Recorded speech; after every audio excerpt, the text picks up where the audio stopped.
Sí, después lo vamos a colgar. Ahí está. Bueno, buen miércoles Ahí. para todas, para todos. Ahí está grabando.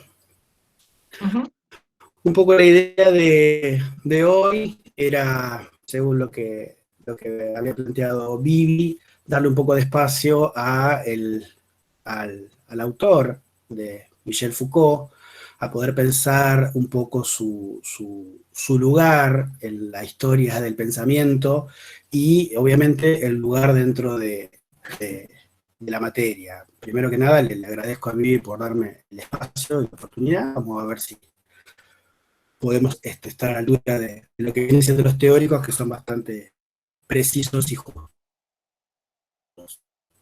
en términos del recorrido. Así que, muchas gracias por eso. Antes de meter, o sea, yo pensé la charla de hoy porque hice una especie de investigación, ahí lo charlé con Agustín, con Manuel, antes, con Nico, bueno, viendo qué es lo que ustedes habían trabajado en la facultad, ¿no? Porque por ahí la idea de que hay un conocido, muy polémico, eh, si se corta mucho, voy más despacio, pero es algo que no lo puedo evitar. ¿Se entiende algo, Vivi? Sí, se entiende, nomás que venía así medio A todos se entrecortado, le por eso corta. están poniendo.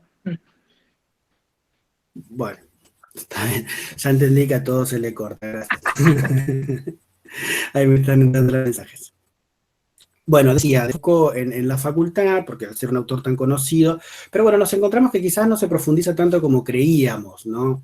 Entonces me pareció, como les decía, pensar la charla en tres momentos, y quizás un primero que puede ser un poquito más aburrido, que tiene que ver con ubicar momentos de la obra de Foucault en función de sus distintas publicaciones. Esto me parece interesante, al menos me sirve a mí para ordenar algunas cuestiones y entender cuáles son los diversos momentos del Foucault que aparecen en las diversas unidades de nuestro programa, ¿sí? Sabemos que Foucault fue un filósofo francés que nació en 1926, murió en 1984 a los 58 años de edad, fue licenciado en psicología y después hizo una agregación a la licenciatura de filosofía, doctorándose en filosofía, ¿sí? Es decir, tiene las dos profesiones, si bien se destaca más como filósofo que como psicólogo. Discúlpame, Y Leo. sí. Perdón que te corte, pero fíjate en tu celular, ponelo modo de avión o algo así, cosa de que no te esté robando datos los celos. Dale. Si no Porque me sale conecto medio desde el electrónica la voz, como entrecortada. Se termina entendiendo, pero bueno. ahí lo puse. A ver si ahí ¿Estamos? mejora. Dale. Si no me conecto del celu y uso los datos, no hay problema. Bueno, la otra es que yo apague la cámara y listo, no hay problema, eso seguramente mejora, vemos. Sí, Hablaba pero de Foucault, sin de cámara. la agregación a filosofía, y ahí tenemos como punto importante en lo que es la construcción de su obra, la tesis doctoral de él, que es la historia de la locura en la época clásica, texto fundamental y el primero en ser conocido,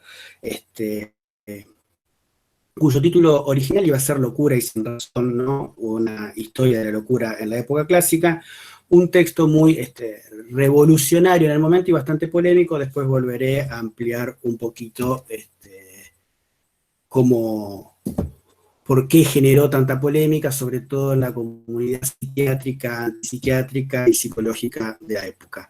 En ese momento en Francia, no sé si hoy también es así, para doctorarse tenían que tener una especie de tesis alternativa, es decir, tienen que defender dos trabajos, ¿sí? Entonces en ese momento Foucault estaba entre...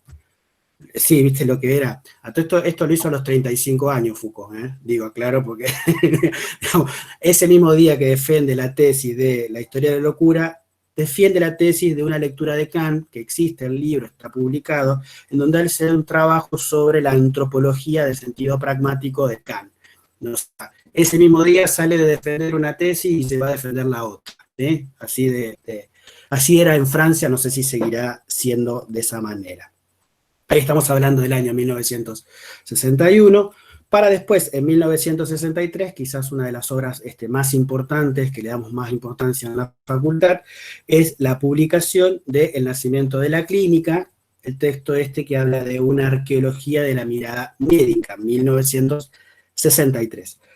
Acá ya vemos cómo Foucault empieza a hacer este laburo de archivo, ¿no? O sea, ya lo venía haciendo y no es el primero en hacerlo, pero se empieza a destacar por encerrarse a estudiar en las viejas bibliotecas, los viejos textos y todo el material que existía, en este caso pensando cómo se fue desarrollando la medicina y la institución clínica en toda su conjunto. Se nota una mirada muy atenta, una mirada muy minuciosa de lo que implica el laburo que hace Foucault, y viendo cómo a su vez empiezan a incidir las cuestiones socioculturales, económicas, en relación a poder pensar la medicina dentro de la estructura lingüística que era muy importante en esa época. Si pasamos al texto quizás más importante que le sigue, nos tenemos que ir a 1966, ¿no? Y nos toca de cerquita, ahí bordea por la proximidad con los textos que estuvimos trabajando en la unidad 2. En 1966, ¿qué tenemos? Tenemos Las palabras y las cosas, ¿sí?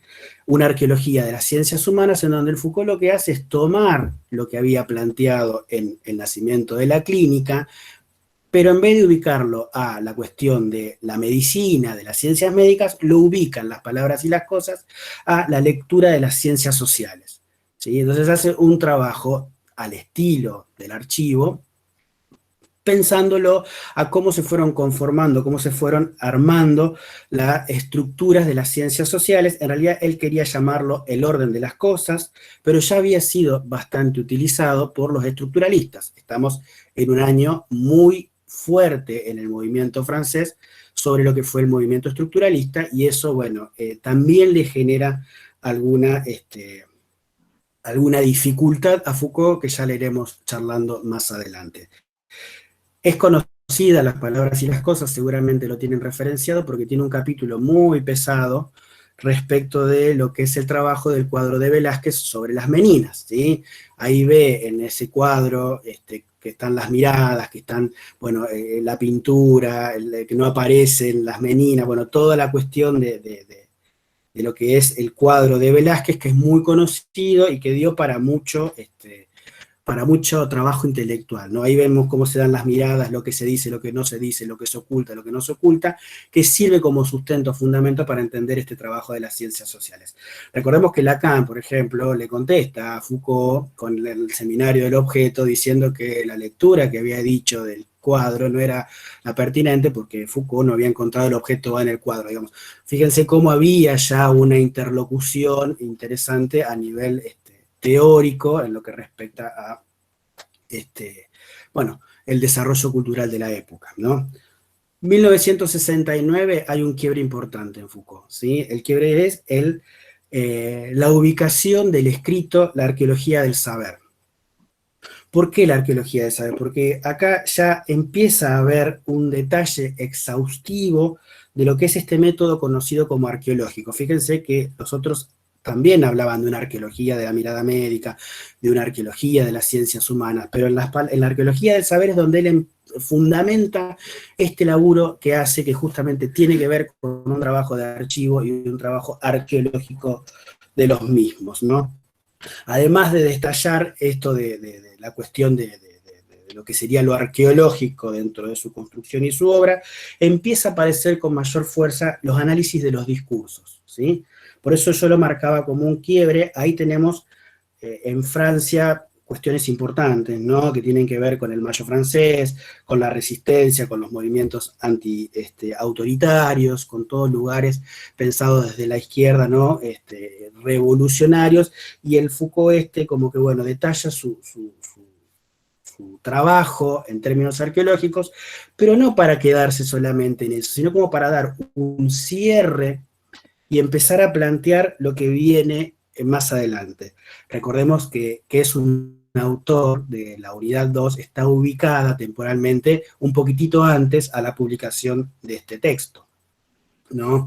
Y de hecho, cuando Foucault, en que es un autor, habla de el proyecto por venir, tiene que ver con lo que plantea aquí en Arqueología del Saber, y en una conferencia, que la tenía por acá, pero no sé dónde la dejé, acá, una conferencia que se llama El Orden del Discurso.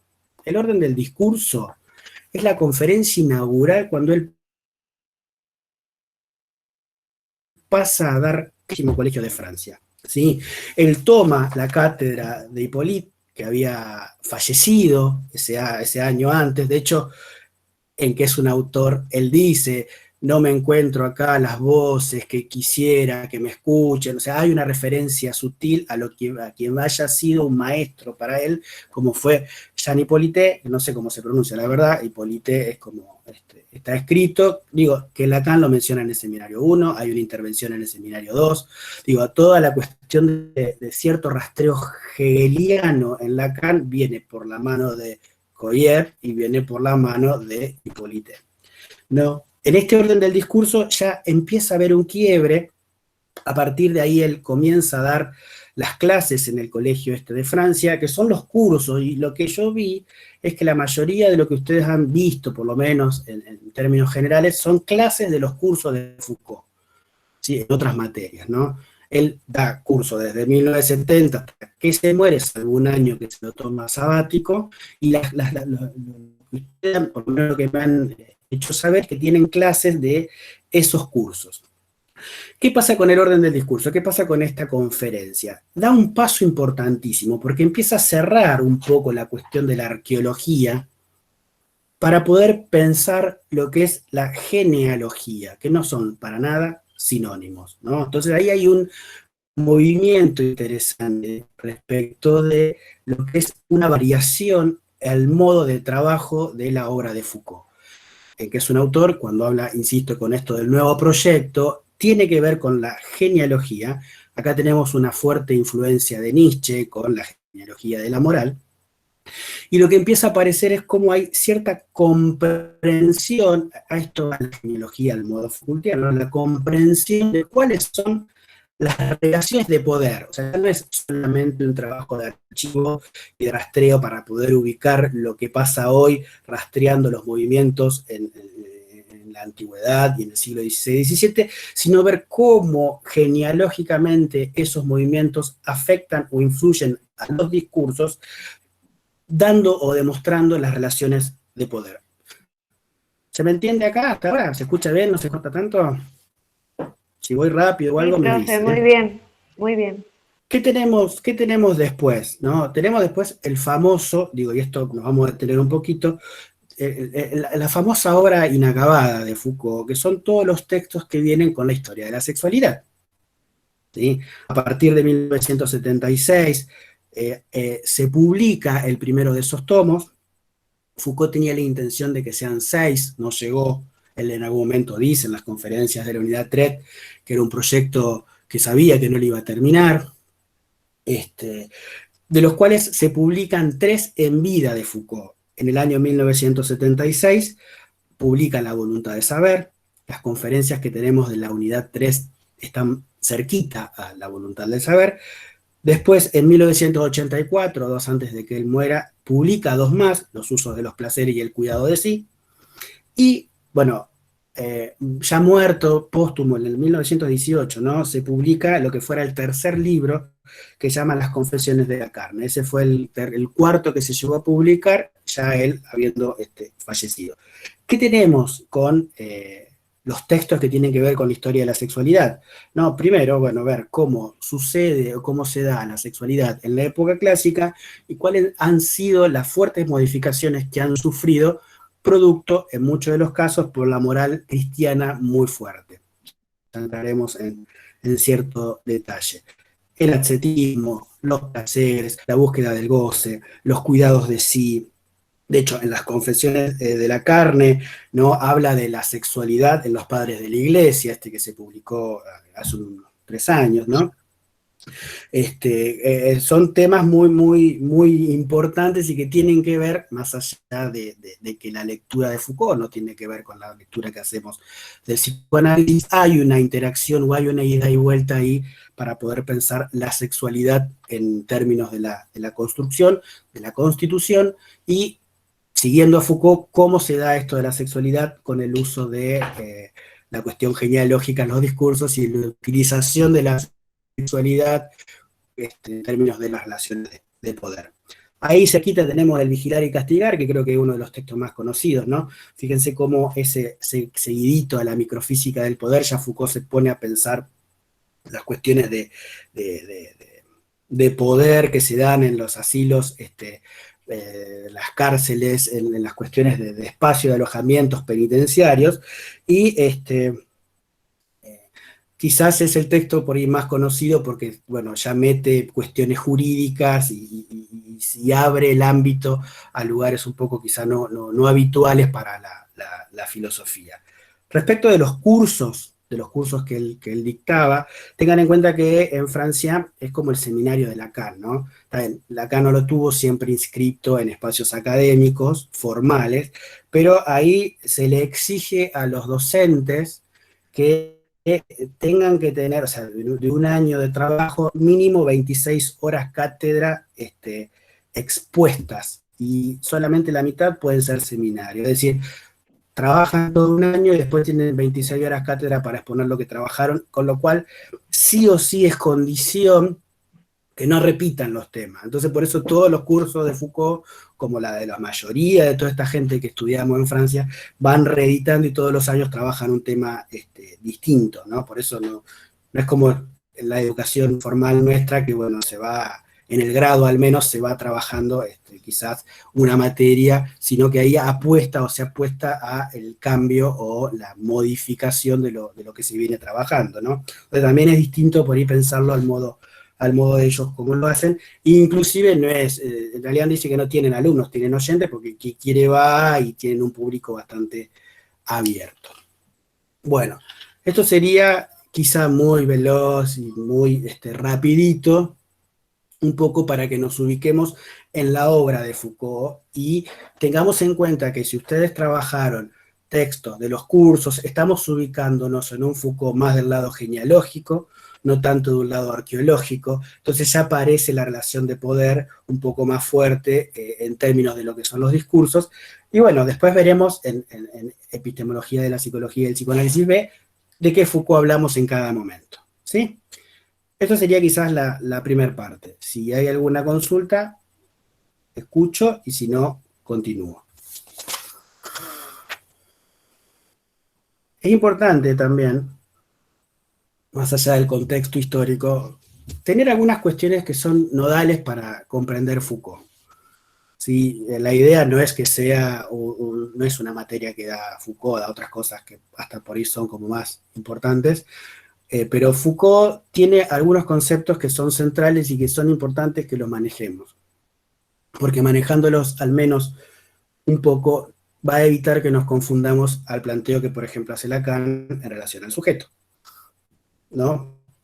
Nosotros tenemos con Foucault que Foucault le da mucho lugar y habla del sujeto.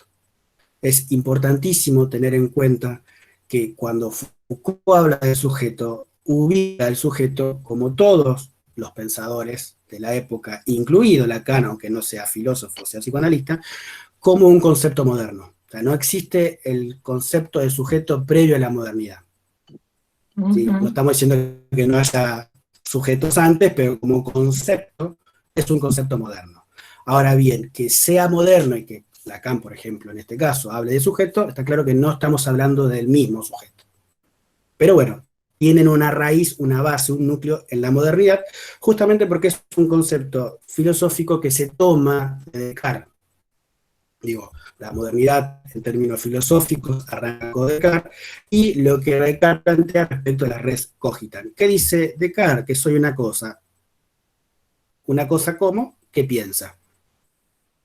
Es importante el que piense, sí, obviamente, porque, digo, esto con Descartes vemos la cuestión de la duda, que se duda de todo, menos de la duda, pero también es importante el concepto de cosa. Entonces, para Descartes, con la res cogitans y ubicando que es una cosa que piensa, empieza a aparecer algo que es la cosa como una sustancia pensante. O sea, aparece el concepto de cosa pensante como una sustancia. Lo dije de las dos maneras, elijan la que más les gusta. Es decir, que hay un sustantivo en sí, la cosa como un sustantivo que ejecuta algo del pensar. ¿Me siguen? Ujú. Sujeto, concepto moderno, raíz en Descartes. Descartes tiene la duda, pero más allá del pensar, es importante que la cosa se ubique como un elemento pensante. Y acá aparece otro filósofo destacado, que es Kant. ¿Por qué? Porque Kant plantea que este sujeto es un sujeto epistémico, ¿no? A Kant, en su crítica de la razón pura, hace un giro respecto a que ya no se centran en los objetos que se conocen, sino que se centra en el sujeto que conoce esos objetos. Parece un trabalenguas, pero no es que ya hay un centramiento en qué es lo que se estudia. Yo no estoy estudiando el vaso con agua, sino que lo importante es cómo yo estudio el vaso con agua. ¿Sí? Entonces ahí hay un giro importantísimo en la historia del pensamiento, sobre todo con esto de la modernidad, para poder ubicar esto del sujeto en términos de algo epistémico. ¿Cómo es este sujeto epistémico? Es cognoscente, porque justamente se centra en este sujeto que conoce.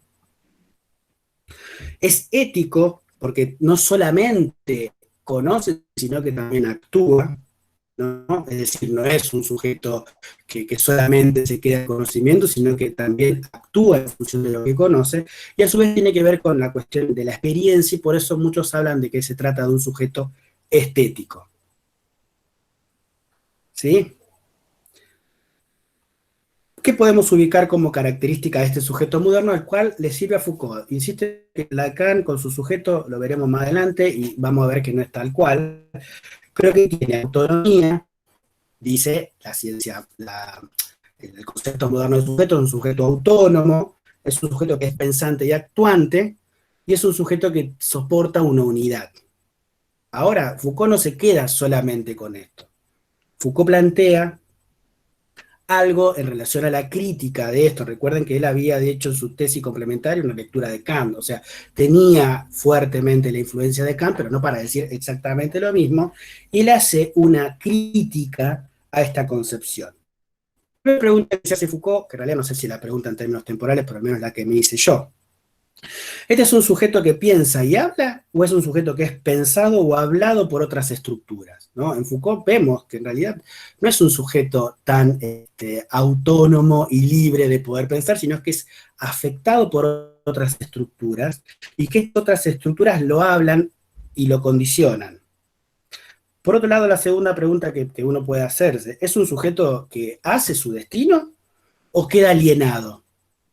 Y bueno, con Foucault vemos que en realidad la característica de este sujeto moderno es la de ser enajenado, es la de ser alienado, es la de ser ubicado como por otros en un lugar justamente de sometimiento, por otro discurso, que en definitiva da lugar al pensamiento de que en realidad se trata de un sujeto sujetado a las estructuras discursivas, ¿no? Entonces, digo, no es que Foucault se queda con este sujeto moderno, sino que en realidad, bueno, hay una característica importante para ver que, bueno, no es tan autónomo como se creía en ese momento. Si es un sujeto en términos de la sustancia, hay características que le son propias, ¿no? En definitiva, hay cuestiones consustanciales que lo van a definir, ¿no? Entonces, es un sujeto que, en realidad, más allá de tener características consustanciales, Foucault termina resumiendo que el sujeto del cual él habla es un sujeto histórico, y esto es importante. Para Foucault, el sujeto moderno es un sujeto histórico porque es producido por las fuerzas, las reglas, los saberes, las prácticas, y etcétera, etcétera, que lo condicionan y lo ponen en un lugar en donde no hay tanta libertad. Profesor, ¿no hace una lectura? Deja, leer, yo me ocupo. Después lo vemos. Sí, pero del marxismo después nos ocupamos, porque en realidad sí, a ver, acá estamos viendo la cuestión del sujeto, ahora vamos a ver una cuestión de la verdad. ¿Cuál es la verdad que aparece en Foucault? ¿Sí, no? Porque es importante saber la relación de la verdad en términos de la estructura del pensamiento Foucaultiano y cómo se articula con algo que es fundamental e importante en Foucault, que es la cuestión del poder. Ya que cortaste, Sí. Leo, te hago una acotación nada más. El paso, lo revolucionario, digamos, en Descartes, es el yo pienso, en esta cuestión que vos decías, como cosa, pero pienso, tengo la facultad del pensar. Acordémonos que vienen de la Edad Media, donde casi el pensar era ajeno, por eso la cuestión de lo auto, era ajeno al hombre.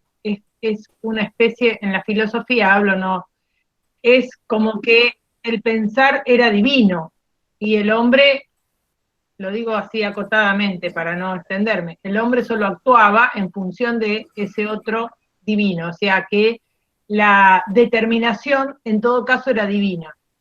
En Descartes aparece esta cuestión de el que pienso soy yo, ¿no? Más allá que corroboro que Dios existe y todo lo demás que aparece después en Descartes respecto de Dios, que también tuvo su problema con la Iglesia, obviamente, a partir de este pensar. Pero ahí aparece una autonomía. Después con Foucault, por lo que está planteando Leo, aparece de nuevo una determinación, pero ya no es divina, es una determinación de la época, de las estructuras, de la cultura, ¿no?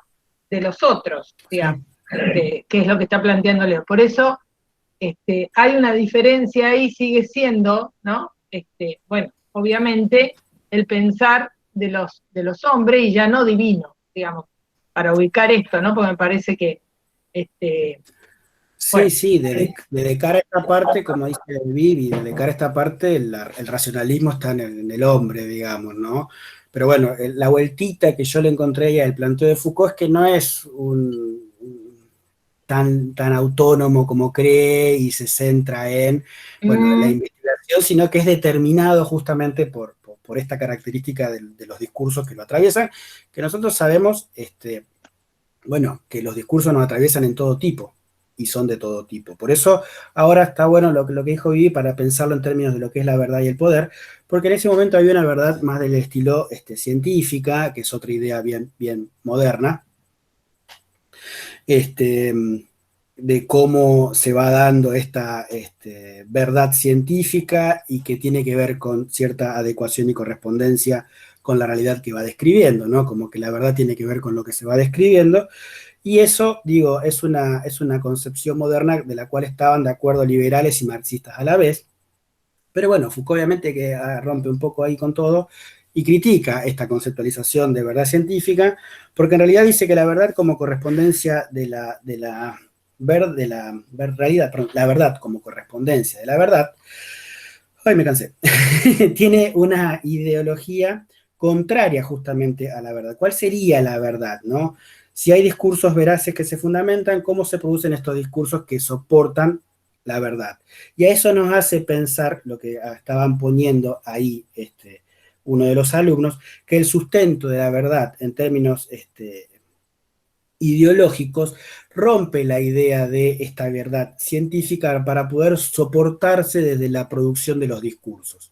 Sí, o sea, la verdad no va a estar exenta de los discursos que atraviesan este sujeto moderno y a su vez es ahí donde aparece esto que también decía un alumno en las preguntas, la cuestión de poder pensar el poder que se da en las relaciones de verdad. En algún punto podemos cerrar la idea del poder pensando que para Foucault el poder es relacional, ¿no? O sea, la verdad tiene que ver con esta relacionalidad entre los discursos y a su vez estas relaciones de poder son las que van a ir reglamentando el mundo. ¿Cómo cerramos la idea? Diciendo que el poder es el saber. Eso es lo que él plantea Foucault.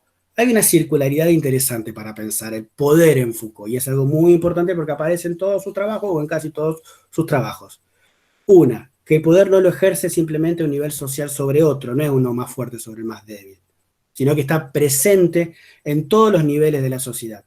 ¿Sí? O sea, sabemos que si alguien es más fuerte en todo lo que eso significa, puede ejercer sobre el poder sobre alguien más de él, pero Foucault dice que no está solamente ahí, o sea, en todos los niveles de una sociedad. Por eso el poder no es algo que se posee, yo no tengo poder sobre el resto, sino es algo que se expresa en diversas acciones y diversos actos, ¿no? Entonces, ¿a qué nos lleva esto? A pensar lo que decíamos hoy en algún momento, a que en realidad no es una cosa, el poder es una relación que se va dando en estos actos que se expresan. Y bueno, y acá viene la cuestión marxista, porque a Foucault lo putearon mucho los marxistas en muchos momentos, entonces, bueno, tiene una relación que va y viene, sobre todo en la izquierda más ortodoxa, ¿no? Porque justamente, si el poder es una relación, y esto, a ver si lo puedo decir claramente, si el poder es una relación y está expresada en los actos, ¿de qué manera podría existir la resistencia? Entonces ahí cuando los marxistas prenden los ojos grandes, digamos, porque ábrenlo, ¿cómo se sustenta? Hay un poder capitalista sobre la economía, entonces digo, ejercemos resistencia, pero si el poder es una relación y está en todos lados, no se puede resistir a eso. Entonces, bueno, Foucault en algún momento termina diciendo que al ser una cuestión de relación de poder implícita en los discursos, este sistema de idea es lo mismo que va a dar lugar a la resistencia. Entonces, ya intrínsecamente, donde hay poder, hay resistencia. Bien, corto un segundito. No sé si estuvieron respondiendo las preguntas o Sí. hay que volver a alguna. A mí me quedó duda sobre las estructuras discursivas de las que habló. ¿Qué son? Ahí vamos, Enzo. Las estructuras discursivas son las que tienen que ver con lo que atraviesa los diversos discursos. Es decir, cuando él trabaja la arqueología de la mirada médica, ve cómo se dan las estructuras discursivas para la constitución del entendimiento de lo que es hoy la medicina, ¿no? Por ejemplo. Entonces ahí tenés una lectura en función de los discursos que se producen ahí. Por supuesto que con el paso más genealógico ya eso se nota un poco más, y ahí es donde Foucault se mete con las cuestiones por ahí más complejas. Digo, la sexualidad, digo, el asilo psiquiátrico, el discurso psiquiátrico como segregador, el discurso jurídico como la cuestión de la penalidad, la cuestión de lo que implican las cárceles. Digo, ahí aparecen estas relaciones de poder, quizás en los ejemplos más claros. Digo, no te olvides que al vigilar y castigar tenemos la cuestión de Foucault pensada ya desde la microfísica de poder, y es el hecho de cómo el poder se inmiscuye y se mezcla en todos los estamentos. Es decir, acá nosotros estamos en una clase, digamos, qué sé yo, uno puede ejercer como profesor, como docente, alguna cuestión del poder que está implícita en el discurso, entonces vos decís, bueno, para que Galuzzi me apruebe le tengo que decir esto y no lo otro, porque qué sé yo, bueno, ahí ya se puede pensar esto a nivel microfísico de poder, que trasciende la idea de las estructuras grandes y cómo se filtra justamente en una relación. Entonces después cuando rinda con otro profesor, bueno, el otro profesor le voy a decir otra cosa y qué sé yo, y ahí ya hay algo de esto que se cruza en pensar cómo el poder se ejerce en términos de relación y en términos de discursos. No sé si había alguna otra pregunta más para retomar, si no continúo. Sé que voy medio rápido, pero es bastante lo que hay que hablar. Profe, iba a preguntar, en el caso de la resistencia, Sí. si tomando el tema de que uno va a rendir con usted, la resistencia sería no pensar como usted, pero igual decírselo, pero hay una resistencia propia, tal vez no compartida. No digo que no comparta con usted, pero si no tomando esa postura. Mirá, nosotros tenemos una premisa en la cátedra, más allá de que uno termina siendo un poco condescendiente con algunas cuestiones, es que en realidad nosotros no tratamos de bajar una línea determinada de pensamiento. Está claro que en la cátedra somos todos psicoanalistas, o por lo menos pretendemos trabajar de ahí, pero cuando veamos en la unidad 3, por ejemplo, que es un ejemplo hermoso para pensar eso, y se planteen diversos discursos en función de la sexualidad, porque tenés, aparte del psicoanálisis freudiano y el retorno de Lacan, la cuestión performativa de Butler, lo que plantea Foucault respecto de la búsqueda de los placeres, lo que se plantea, bueno, algunas no se muestran todas porque son muchas, no significa que nosotros vamos a pretender que vos me digas que Lacan es el mejor y los otros no. En ese sentido, No, igual, hacemos profe, una... Yo me refería para tomar la explicación de la resistencia, ¿no? No crea que me refiero a que ustedes nos obliguen a decir algo para ponerlos contentos, sino el hecho de la resistencia, el tener que decirte algo para que vos estés contento, pero desde mi punto de vista tal vez no pensarlo igual a eso, Sí. pero no... Sí, sí, sí, sí. En realidad lo que queda en claro es que el mismo acto de discurso ya soporta algo de la resistencia. ¿Sí? Entonces ahí, en esto de la relación, es como uno puede, digo, reflexionar sobre esta cosa, ¿no? Y darse cuenta que es dominado, darse cuenta que es manipulado, darse cuenta que es determinado por los discursos. Y ahí te permite, bueno, justamente hacer una lectura de esto. Ahí va Listo, la mano. Ahí, te había ahí va, ahí entendido va. mal la pregunta. No, ¿Sí? no, no, Pero o sea, bueno, igual lo vale la había tratado. vuelta. Vale la vuelta porque en la unidad 3 nos encontramos con esto, con diversos discursos sobre lo que sería la sexualidad. Y lejos de pretender que nos digan lo que queremos escuchar, digo, la idea es que ustedes después, obviamente, si piensan algo, fundamentenlo. Ahí sí está la microfísica del poder, digamos. Pero después lo otro, no. Si No, nosotros era nos... para continuar con su ejemplo, nomás no quise decir algo para criticar o algo por el estilo, sino Pero para tomar el no, mismo no, ejemplo que no, no. dijo. Está bien, no pasa nada. Ya planteamos la obra de Foucault, ya planteamos más o menos los conceptos de sujeto en términos de modernidad, verdad y poder, ¿sí? Ahora vamos a ver qué nos pasa con el Foucault en el programa, ¿sí? Hasta acá, más o menos la idea. Pibe había puesto en la unidad 2 y en la unidad 3, pero charlándolo con ella el otro día, bueno, tenemos una mini mención en algo de la unidad 4. Yo voy a empezar por ahí, porque digo, volviendo a la lógica de la cronología, me parece que está bueno, porque en la unidad 4, cuando trabajemos el quehacer del psicoanálisis, la práctica del psicoanálisis y la práctica de la psicología, hay un escritito de Lacan, en realidad no es un escrito, es una conferencia que él da que se llama Psicoanálisis y Medicina. En Psicoanálisis y Medicina, Lacan dice lo siguiente, cuando él está hablando del lugar del médico en el momento o en el contexto, cita en esa conferencia algo de Foucault. Foucault, Lacan dice, en Psicoanálisis y Medicina, voy a leer un poquitito, pienso que aquí, aunque se trata de una asistencia en su mayoría médica, abro un paréntesis, es una conferencia que él da en la sociedad médica, o sea, le estaba hablando a médicos, no le estaba hablando a psicoanalistas, cierro el paréntesis, no se me permite que indique lo que Michel Foucault nos aporta de su gran obra sobre el momento histórico crítico para situar la responsabilidad de la medicina en la gran crisis ética, es decir, en lo concerniente a la definición del hombre, que él centra en torno al aislamiento de la locura.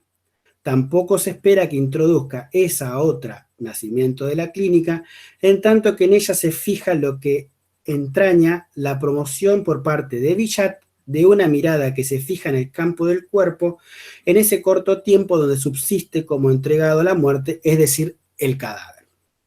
Bien, ya lo vamos a ver en profundidad, no se preocupen, ya lo trabajaremos cuando lleguemos a la unidad 4, pero acá tenemos dos menciones importantes de Lacan a dos momentos importantes de Foucault, que si uno lo ve en este repaso volaz que hice, hay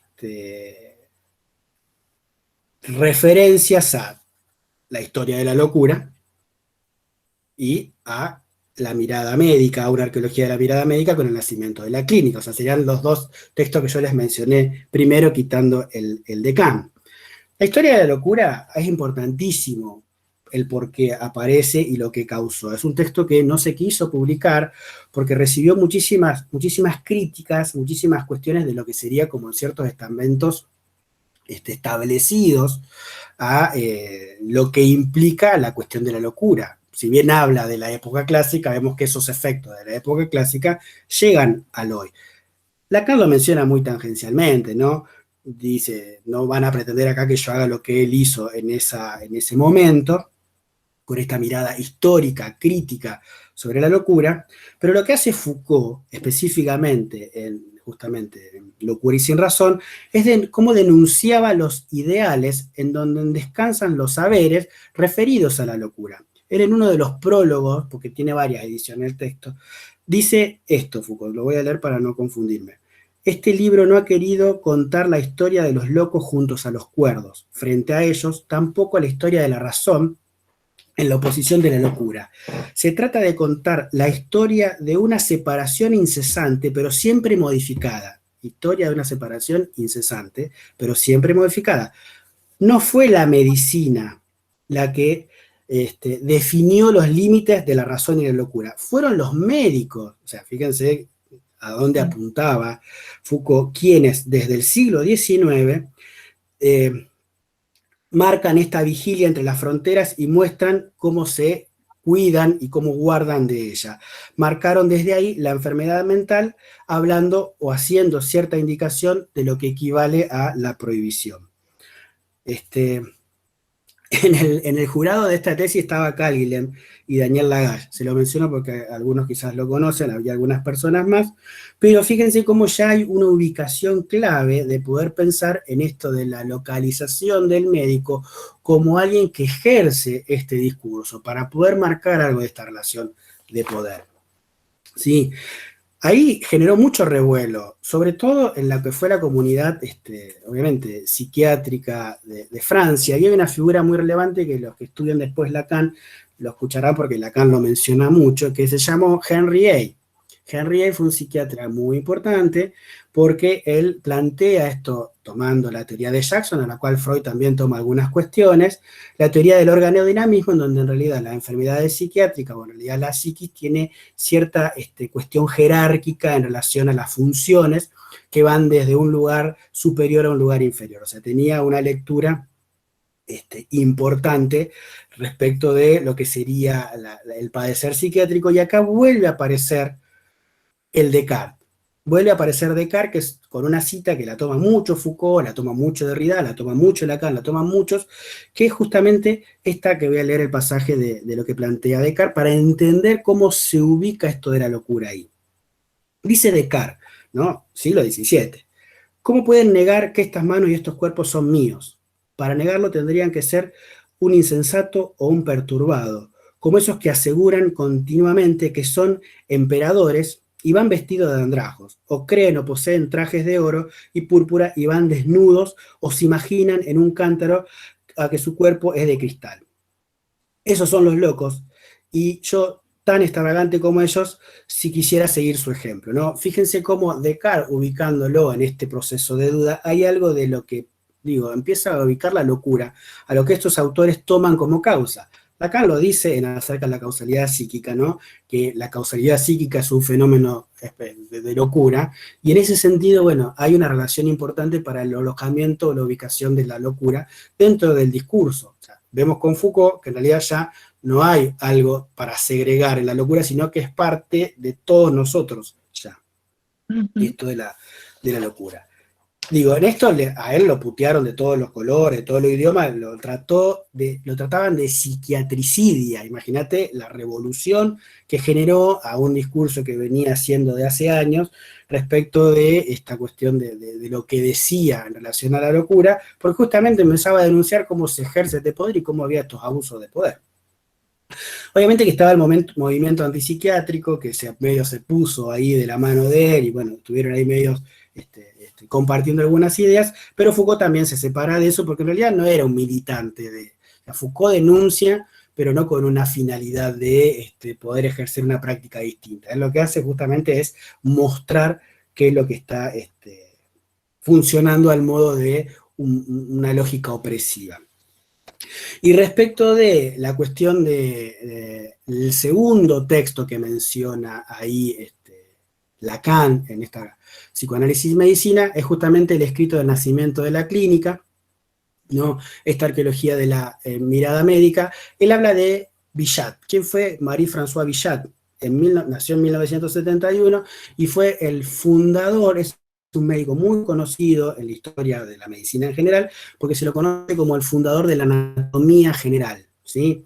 Por eso habla del cuerpo Lacan ahí, y es algo que Foucault trabaja en ese texto. Bichat lo que hace, con esto de la fundación de la anatomía general, es poder ubicar la mirada médica fijada en el cuerpo humano. Entonces ahí ya el cuerpo pasa a ser un objeto de estudio y de investigación, corriendo el lugar del cuerpo vivo y rompiendo la diferencia del vivo y el muerto. Entonces viste que ya se empieza a estudiar el cadáver, digámoslo más groseramente. Ya se empieza a estudiar el cadáver y a partir de la investigación sobre el cadáver se puede entender la anatomía de un cuerpo vivo. Entonces ahí ya hay un movimiento interesante en la medicina que, insisto, Foucault lo destaca en ese escrito, y que Lacan lo retoma, con lo cual tenemos una sutil referencia de lo que dice Foucault, de lo que dice Lacan, perdón, en lo que dice Lacan en ese texto y que está en nuestra unidad, en nuestro programa en la unidad 3. Foucault dice en El nacimiento de la clínica, en el primer párrafo, acá, el primer párrafo, digo, para que dimensionemos lo que implica esto del cuerpo, ¿no? Para nuestros ojos ya gastado, el cuerpo humano define, por derecho a la naturaleza, el espacio de origen y la distribución de la enfermedad, espacio cuyas líneas, cuyos volúmenes, superficies y caminos están fijados, según una geometría ahora familiar, por el atlas anatómico, ¿no? Fíjense esto del cuerpo ya como una anatomía, digamos, con ruptura a cómo se consideraba el cuerpo previamente, más ligado a una filosofía, ¿no? Este orden de cuerpo sólido y visible no es, sin embargo, más que una manera para la medicina de especializar la enfermedad. Ni la primera, indudablemente, ni la más fundamental, hay distribución del mal, que son otras y más originarias, ¿no? Primer punto para destacar de lo que tenemos de Foucault, me parecía importante ir a la unidad 4 y tomar esta pequeña referencia para plantear qué pasa con la medicina. Unidad 2, tenemos fuertes cosas. Hay muchas preguntas, yo no le estoy dando bola. Después la vemos al final. No, yo voy contestando. Dale nomás, porque si no se te va a terminar la hora. Sí. El otro punto que tenemos para trabajar en el programa es algo que ya Vivi mencionó, yo no me voy a detener mucho, pero es justamente lo que aparece con la conferencia, en realidad es la participación de Michel Foucault en una mesa redonda, que es que sale con la publicación de Freud, Nietzsche, Marx. ¿Sí? Las preguntas de qué es un autor, chicos, ya voy a mencionar brevemente hoy, pero qué es un autor lo tienen que haber desarmado en los prácticos, ¿sí? Después, si el retorno que hace Lacan o el retorno que hace Foucault son similares, son iguales o son distintos, es una construcción que tenemos que hacer en función de avanzar con el programa. De hecho, el teórico de hoy a la tarde es trascendental para entender cómo Lacan piensa el retorno a los movimientos de esquema, ¿no? Me parece que ahí es donde tienen que tener un poquito de paciencia y ver después ustedes si es el mismo retorno o no es el mismo retorno. Pero los teóricos, en los prácticos se trabajó muchísimo. Igual yo alguna mención lo voy a hacer hoy, me parece, porque queda como medio perdido. En París, en 1964, hay una reunión para trabajar Nietzsche y es invitado Foucault a participar. 1964 estamos ubicados a 2 años antes de Las palabras y las cosas, que yo lo mencioné hoy, y ese lugar estructuralista muy fuerte, ¿no? Entonces, si acá prestamos atención, vemos que hay una noción de un Foucault estructuralista que aparece con mucho lugar, ¿no? Porque habla mucho de la interpretación y habla mucho del signo. Entonces ahí, si hablamos del signo, abremos los ojos, paremos las orejas, porque bueno, nos puede dar referencia a pensar de qué signo estamos hablando. Si vemos cuál es el planteo central de Freud, Nietzsche, Marx, tiene que ver, Nietzsche, Freud, Marx, tiene que ver justamente con el lugar de la interpretación, ¿no? Es importante esto, tenerlo en cuenta, porque el lugar de la interpretación muchas veces genera una especie de metalenguaje que hace que la interpretación sea quizás hasta más importante que el texto mismo. ¿Sí? Entonces ahí es donde Foucault, para el ojo, dice, bueno, a ver qué onda, cómo es esto, porque digo, si la interpretación muchas veces es más importante que el texto mismo, porque algo se está perdiendo en lo que refiere o al texto o al modo de pensar la interpretación. ¿Sí?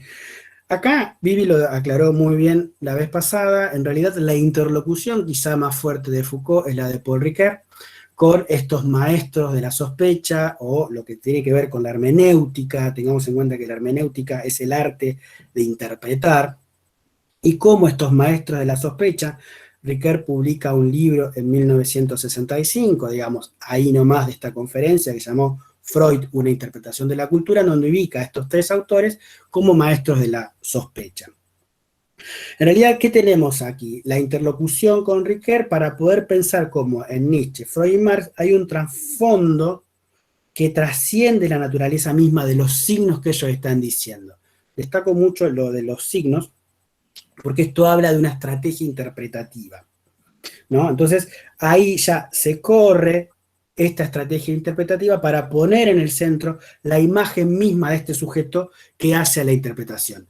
En el prólogo hay una cuestión interesante que Eduardo Gruner cita de Susan Sontag sobre un texto con la interpretación, sobre la interpretación que ella tiene, que, bueno, tenemos la obra de Kafka, ¿no? Tenemos la obra de Kafka, y la obra de Kafka ha sufrido múltiples interpretaciones, de títulos sociales, de títulos religiosos y de títulos psicoanalistas.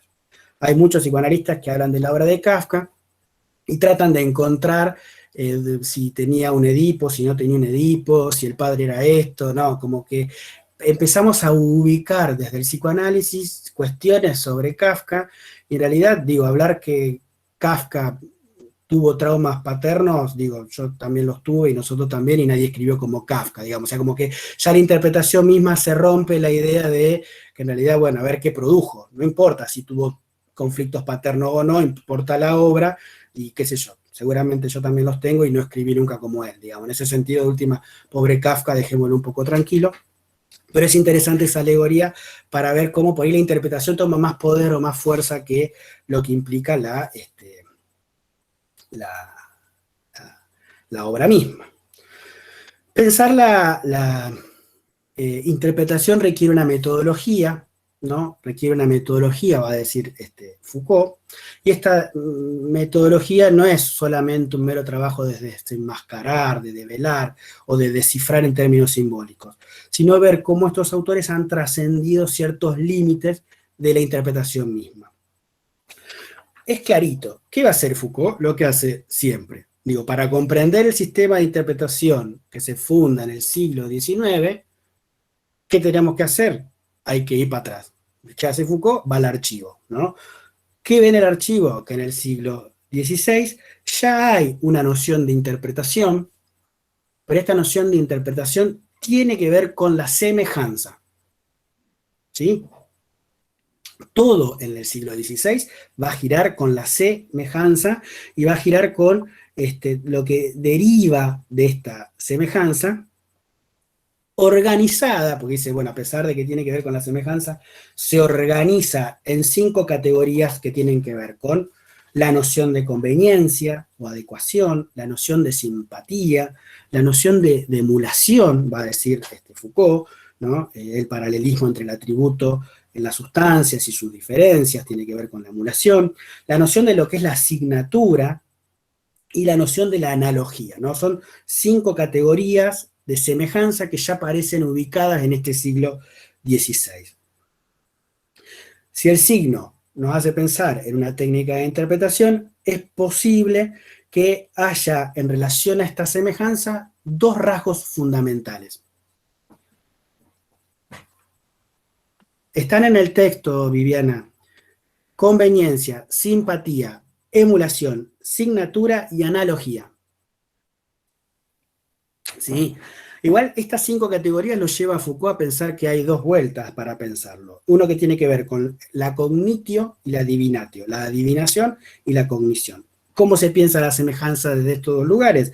En términos de que en relación a la cognición se produce una semejanza en relación a otra, y en relación a la adivinación es que hay algo en función de las capas o de las profundidades que trasciende a la superficie, pero que tiene que ver con la semejanza, ¿no? Entonces, ahí es donde empieza a ver la crítica en relación a cómo se interpretaba en relación a esta característica fundamental en el siglo XVI.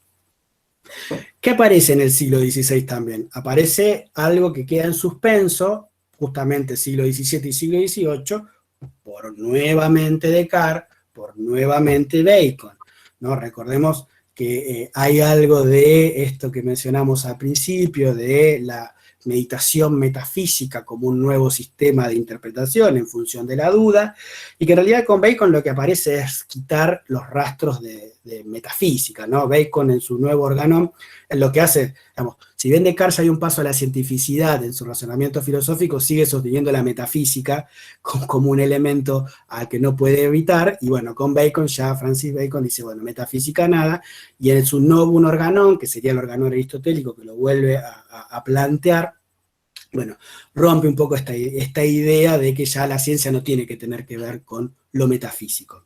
Esto lo que hace es poner en entredicho esto de la semejanza para que en el siglo XIX tengamos a estos tres tipos. Estos tres tipos lo que hacen es una nueva posibilidad de interpretación, ¿no?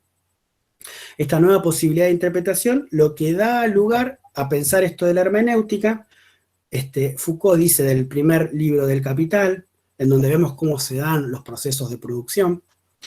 En los textos del nacimiento de la tragedia y la genealogía de la moral de Nietzsche, ¿no? Cómo empieza esta noción o concepto de superhombre, un hombre pensado desde una moralidad distinta a la que se tenía hasta el momento. Recuerden el Dios ha muerto, recuerden, bueno, el superhombre, recuerden esta genealogía que marca el lugar de una moral distinta a la que da lugar a esta persona, y la Trandeutung de Freud, es decir, la interpretación de los sueños, como los tres textos quizás capitales para poder entender esta lógica de interpretación ligada a la hermenéutica. No, aquí es cuando la técnica de interpretación hace que no solamente sea al texto, sino que a su vez nos interpretan a nosotros mismos, ¿no? Entonces fíjense cómo ya hay una lógica distinta, y no solamente nos interpreta a nosotros mismos, es decir, uno, interpretamos los textos, dos, nos interpretan a nosotros mismos, y tres, a su vez interpretamos a los autores que hicieron esos textos, ¿no? Es lo que Foucault creo que lo menciona como juegos de espejo, ¿no? En relación a lo que nos lleva y a lo que nos arriba esta idea de interpretación en términos hermenéuticos ubicada en esta conferencia. Si vemos aquí la clave, ¿no? Es justamente algo que uno lo podría tomar al modo de crítica, digamos. No sé hasta qué punto Foucault salva o no a estos tres autores al modo de Ricoeur, que los pone con un lugar supremo, sino que justamente, si esta hermenéutica interpretativa nos lleva a plantear unos juegos de espejo, la interpretación es al infinito. Entonces nunca se acaba, ¿sí? Digo, para pensar lo que después vimos con la noción de autor y la interpretación en sí del texto o el retorno al texto, ¿qué pasaría si fuera al infinito en términos de retorno? ¿No? Entonces, ¿cómo concluye Foucault en cierto punto? Planteando que no hay una multiplicación de signos en el mundo occidental, no está dado en el sentido de las nuevas cosas y no tiene sentido, ello va a cambiar la naturaleza del signo y modificándola de manera como el signo en general podría ser interpretado. Esto nos da a pensar que con la interpretación hermenéutica hay exterioridad, hay apertura, hay una red inagotable que nos lleva a la ubicación interpretativa al modo infinito, ¿sí? Digo, después veremos si entonces lo que hace Lacan es Foucaultiano o no es Foucaultiano, es algo que tenemos que ir armando, ¿sí? No queda la respuesta ya, digamos. Si seguimos en unidad 2, esto es lo que se trabajó en los textos, yo no en los textos, en los prácticos. Yo no voy a detenerme mucho en qué es un autor, pero tengamos en cuenta que en qué es un autor es una conferencia de la Sociedad de Francia en 1969, que no debe ser leída quizás tan en contraste con Freud, Nietzsche, Marx, sino más ubicada en la arqueología del saber y el orden del discurso, que es lo que vino después. Recuerden que yo les decía hoy como este nuevo proyecto, como esto nuevo que venía planteando ahí Foucault, justamente porque lo venían puteando los marxistas en Las palabras y las cosas, por esto de la lógica del planteo de las ciencias sociales. Las palabras y las cosas, en una arqueología de las ciencias humanas, es un texto muy, muy polémico el texto, porque apareció justamente el análisis de la cultura occidental como un objeto de saber, ¿no? Entonces el hombre aparece como un recorte, tiene una fecha de creación, y también tiene un fin. Entonces eso ya rompe la idea de pensarlo como un ente, quizás con posibilidad de ejercer cierta resistencia, y a su vez, digo, el marxismo ahí le saltó justamente porque Foucault incluye ahí en las palabras y las cosas, como el discurso marxista es una continuidad de todo esto. O sea, lo único que hace el marxismo es enunciar o decir lo que pasa, pero no plantea, según Foucault, no plantea una respuesta a esto. 1966, insisto, las palabras y las cosas, es un año tremendamente copado en Francia, porque no solamente se publica este texto, se publica la teoría de la literatura de Jodorov, se publican los escritos de Lacan, se publican Crítica y Verdad de Roland Barthes, y ahí voy a mencionar una cosita que es algo que se va a trabajar la próxima, porque una fuerte interlocución de Foucault con qué es un autor es Roland Barthes, semiólogo francés, estructuralista muy importante, ya lo va a explicar, lo van a explicar mucho mejor a todo esto. Entonces no es tanta la importancia que Foucault le da al retorno pensado al modo lacaniano, sino a él le interesaba hablar con la izquierda y le interesaba hablar con Barthes, digamos. Había una cuestión técnica de que le habían criticado las palabras y las cosas al modo estructuralista, Foucault medio que se enoja por eso. Barthes dice que era un poquito derridiano. Bueno, hay una cuestión ahí de si el fundamento es derridiano o no es derridiano, y qué sé yo, que hacen que en realidad la respuesta a Foucault tenga que ver con este texto. El texto para mí, a mi entender, ya estamos medio al borde, no voy a llegar con todo, después vemos. El texto de qué es un autor, como les dije, tiene esta interlocución con Barthes, que Barthes planteaba la muerte del autor, en realidad desprendimiento, ya insisto que lo vamos a ver más adelante, pero tiene como 4 características fundamentales. El texto de la conferencia de Foucault, ¿qué es un autor? Y digo para que lo puedan rastrear en el artículo. Primero, buscar qué tiene que ver con el nombre del autor. Foucault dice que no puede ser tratado simplemente como un nombre propio, no es simplemente un elemento de discurso, ya que tiene otras funciones además de indicadoras, y su trabajo en el texto es asegurarle una clasificación. Primero, buscar qué es el nombre del autor. Tal nombre nos permite reagrupar cierto número de textos, delimitarlos, excluir algunos o poner otros, y efectuar una puesta en relación a los textos entre ellos. El nombre del autor funciona también, y vale la pena destacar, como una característica del modo de ser del discurso. Para un discurso, de hecho de tener nombre autor, indica que dicho discurso no es un suceso cotidiano, indiferente, una palabra que se va, sino que se trata de una palabra de recibir cierto valor y estatuto de la cultura. Yo, perdón que insista con esto, pobre los que cursan conmigo porque los machaqué con esto, pero es importante porque después resumimos Freud, Nietzsche, Marx a autores de discursividad. Y yo lo que hablé de un montón de cosas, y lo que menos dije fue lo de la discursividad. Si ven el texto, no es solamente discursividad. Y si vemos que es un autor, no es las 2 cositas que dice el retorno, que son sumamente importantes, sino que allá tenemos una categoría importante que tiene que ver con el nombre del autor. Digo, después cuando se preguntan estas cosas, los profes pueden certificarlo en los exámenes, y no, ¿viste? Es solo retorno, estudiamos un párrafo, presten atención al resto del texto. Además del nombre, ¿cuál es otra característica que menciona Foucault? La relación de apropiación, ¿no? Y es fundamental esto porque tiene que ver con la propiedad privada del texto. El autor comenzó a ser considerado propietario de sus textos, y eso tiene un momento y una lógica, ¿no? Porque antes no había escritos, nadie era propietario, se le adjudicaba a gente cosas que no ha dicho o que ha dicho, y no había una propiedad intelectual sobre el texto, que a su vez la propiedad intelectual lo que hacía era evitar, que si alguien decía contra algún rey, y lo certificabas y después era sancionado, digamos, la propiedad intelectual te puede decir, bueno, yo no lo dije, y evitabas, no sé, hasta llegar a la muerte. Todo esto tiene que ver con reglas puestas desde el derecho sobre el autor, y sobre la relación de algo que es importantísimo, que es el lugar del editor.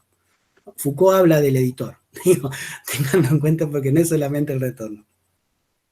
Los libros, los textos, los discursos comienzan a tener un autor en la medida que podría castigarse al mismo por producir discursos que llegaban a ser transgresivos para la sociedad. ¿Sí? Otra característica importante es la atribución, o sea, nombre del autor, relación de apropiación y la relación de atribución. La función del autor no se ejerce de manera universal y constante en todos los discursos. En muchos casos el autor desaparece, el nombre del inventor solo sirve a lo sumo para bautizar un teorema, una propiedad, un cuerpo o un conjunto de elementos, pero los discursos literarios solo pueden recibirse dotados de la función del autor. Todos esos textos de poesía o de ficción que se preguntan quién lo escribió, de dónde vino, cómo puede empezar a pensarse la lógica de cierto atributo de ese autor, que por más que no esté, indica el recorrido o indica o marca el texto. Digo, Foucault lo dice claramente que como que la sociedad no soporta el anonimato, entonces digo, hay que atribuírselo a alguien en términos de justamente lo que veníamos hablando antes, la cuestión de la propiedad intelectual. Y por último, y al final sí tenemos la posición del autor, que ahí es donde tenemos a Marx y a Freud, en este texto de que es un autor, no menciona a Nietzsche, menciona a Marx, y en una de las respuestas, en una de las preguntas que le hacen al final, si lo ven, hay uno de los oyentes que habla de Marx, y justamente tenía que ver como para zafar de esta crítica que le habían hecho el marxismo. Acá dice que Marx tiene un lugar como un autor que genera discursividad, como un autor que tiene un cierto proyecto y un poder creativo y originario en su escritura, y que a su vez da a cierta proyección o aplicación de los textos pensado con una cierta continuidad y con una lógica de prácticas. Esto lo contrapone a lo que son autores de la cientificidad, Foucault, que nos sirve para pensar una línea con la unidad 1 y entender las diferentes posiciones científicas y epistemológicas, y a su vez entender cómo esos autores discursivos nos habilitan la posibilidad de pensar el retorno. ¿Qué característica tiene el retorno? Muchas, al modo de Foucault, pero la más importante, o una de las más importantes, es que hay la diferencia. No se trata de ir al lado del texto para ver qué es lo que dijo, sino qué diferencias puede marcar ese texto. Foucault medio que boludea ahí con que, bueno, si vos lees Klein, o lees Abraham, o lees Jones, digo, son todos discípulos de Freud, todos psicoanalistas, pero las técnicas terapéuticas, o cómo toman, por ejemplo, la sexualidad, cómo toman la transferencia, son distintas entre uno y otro, pero eso no quita que sean psicoanalistas y que no puedan pensarse al modo de la producción de lectura que generó Freud justamente con esta característica de discursividad, ¿no? Digo, acá, anticipándome un poco de la pregunta, justamente si Lacan retornaba a Freud, digo, era para decir, el Freud es esto, digamos, no es lo que ustedes entienden, entonces digo, ahí ya se puede ver si el retorno Foucaultiano es sinónimo del planteo lacaniano. Lacan decía, yo soy freudiano justamente porque hacía su retorno. Nosotros estamos ubicados en un momento de los primeros 10 años de seminario, nuestra materia, y un poquito antes con algunos escritos, en donde justamente lo que se plantea ahí muchas veces es la cuestión de la letra, la cuestión del término, la cuestión de la traducción, muy importante. Digo, ¿qué habló Vivi en uno de los teóricos y se trabajó en los prácticos? El je y el moi. Fíjense cómo hay algo de la letra, del je, del moi, de que si el je te lleva para un lado, otro. Eso es el retorno que está haciendo Lacan ahí. Y lo que está diciendo justamente Lacan es que, bueno, nada, él es freudiano por hacer ese retorno, y qué pasa con los que no entienden así, y cómo ahí se separa de los que fueran sus enemigos en ese momento, que son la corriente de la psicología del yo. Bueno, no voy a volar esto porque está muy explicado en uno de los teóricos. Hasta acá tenemos el Foucault de la unidad 2. Faltan 7 minutos, Vivi. Sí, un cacho más, ¿qué hago? La ¿Por unidad mí? 3. Seguí.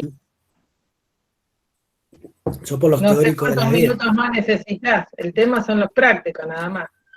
No, bueno, lo que tenemos después es la unidad 3. El Foucault de la unidad 3, que en realidad son 3 textos para analizar. Si querés los comento ahí, los menciono y vemos después más adelante qué onda, ¿no? Vale. Porque acá también tenemos una especie de dificultad, y es que por lo general para los exámenes acentúan solamente uno de los 3, que es justamente que está ubicado primero. Son 3, sexualidad y poder, sexualidad y soledad, y la ética del cuidado de sí como práctica de libertad.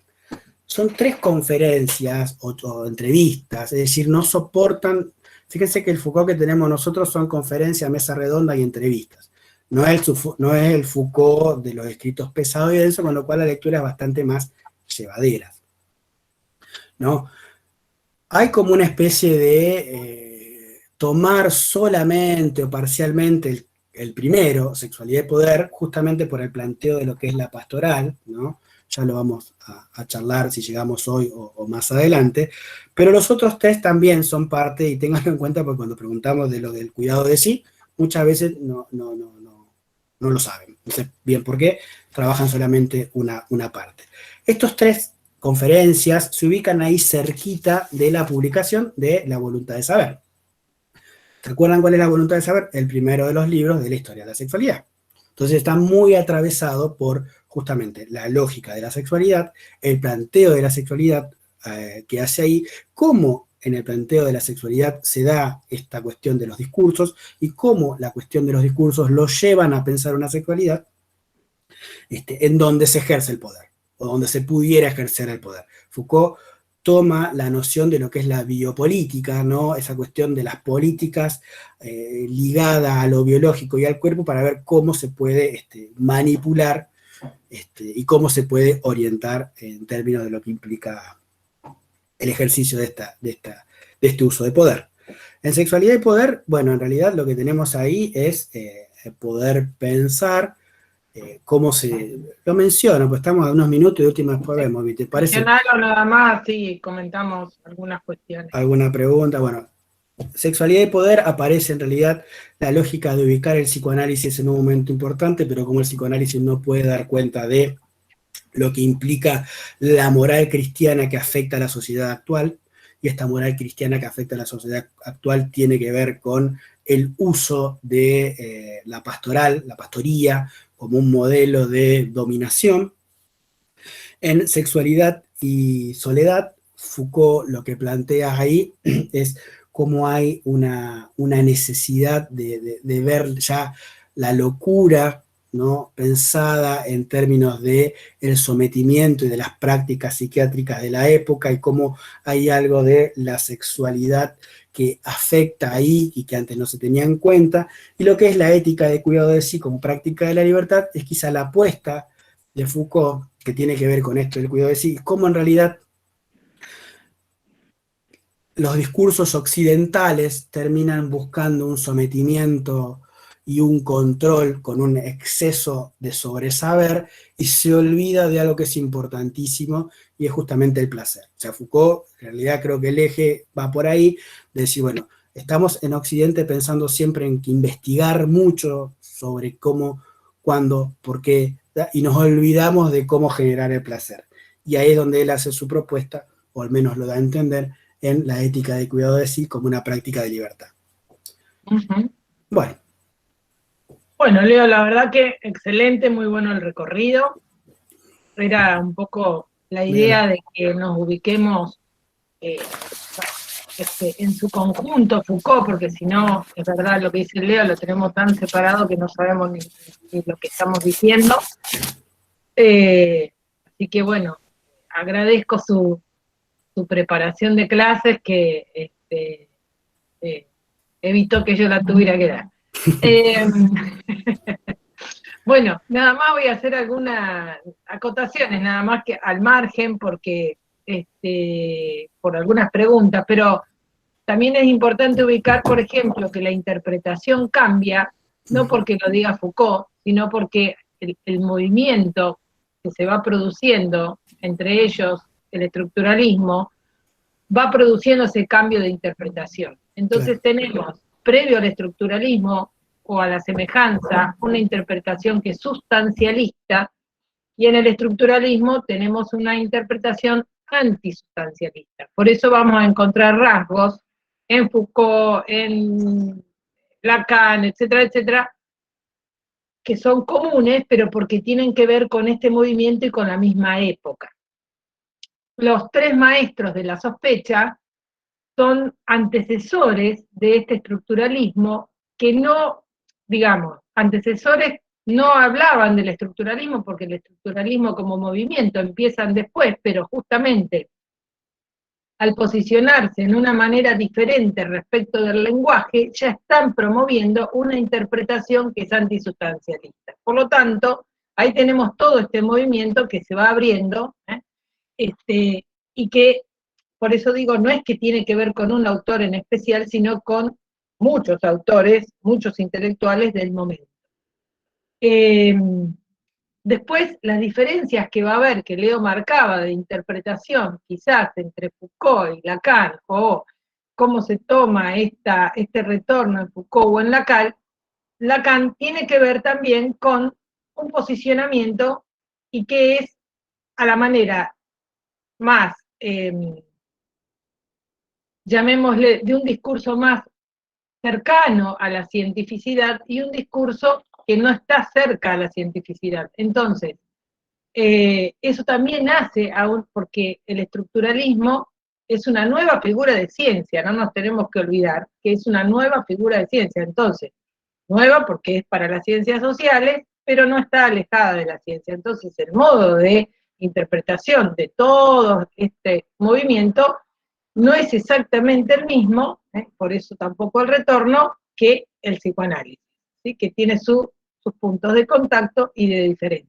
Por eso estas preguntas y estas cuestiones que iba planteando Leo, me parece que, y un poco las preguntas que hacían ustedes, nos ubica en esto.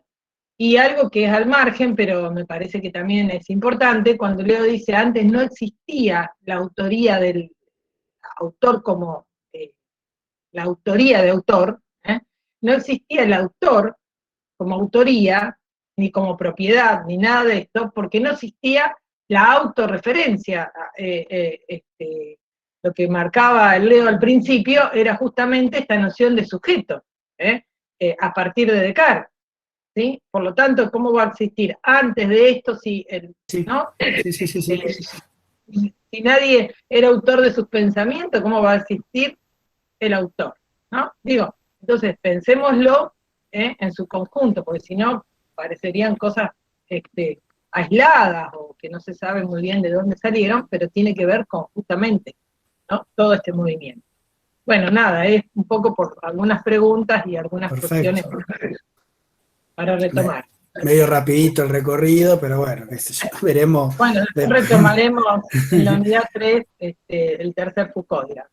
Por ahí, sí, destaco esto, tratar de ir viendo que no siempre, digo, yo lo decía en el práctico la vez pasada, que cuando los que nos gusta o trabajamos con Lacan, separamos el Lacan en momentos, no nos gusta, supongo que al que estudia Foucault y lo separamos en momentos, tampoco le debe gustar, pero bueno, digo, parece que también ordena un poco para saber a qué está apuntando, ¿no?